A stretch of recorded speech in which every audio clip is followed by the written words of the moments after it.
नमस्कार बीडकरांनो, प्रशासन, राजकारण आणि सामाजिक घडामोडीवर आमची बारीक नजर. ही आहे बीड हलचल न्यूज. चला पाहूया आजच्या ठळक बातम्या.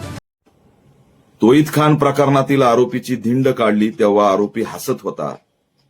हे अतिशय मनाला सुन्न करणारी घटना आहे की एक क्रूरपणे तरुण मारला जातो आणि आरोपी लंगडत सुद्धा नाहीत, त्यांच्या नडग्या फोडल्या जात नाहीत, ते लंगडत लंगडत त्यांची धिंड काढली जात नाही, तर अतिशय स्टाईलमध्ये हसत हसत आरोपींची धिंड काढली जाते.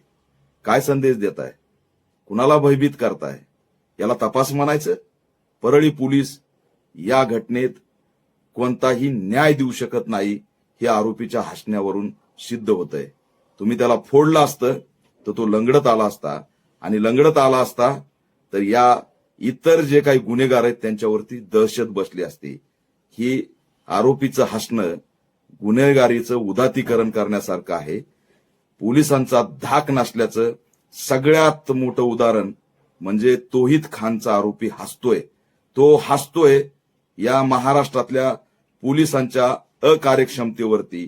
त्याच्या हसण्यावर जर आताही पोलिसांना राग येत नसेल तर याच्यापेक्षा कोणतंही दुर्दैव येऊ असू शकत नाही. पोलिसांनी स्वतःची गरिमा आणि स्वतःची दहशत कायम ठेवली तरच गुन्हेगारांचा माज उतरणार आहे.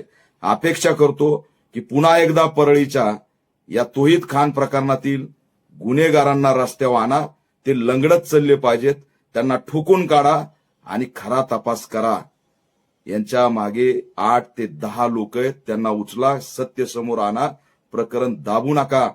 निदान तोहित खानच्या लहानग्या चिमुरड्यांकडे तरी, त्यांच्या न्यायाच्या मागणीकडे तरी राज्य सरकार आणि गृह विभागाने संवेदनशीलतेने बघावं. आणि हे जे काही आरोपी हसलेत याची नोंद स्वतः गृहमंत्र्यांनी घ्यावी, पोलीस महासंचालकांनी घ्यावी, आणि या ठिकाणी पोलिसांची जी संशयास्पद भूमिका आहे ती सुद्धा तपासावी, अशी ऑल इंडिया पॅंथर सेना मागणी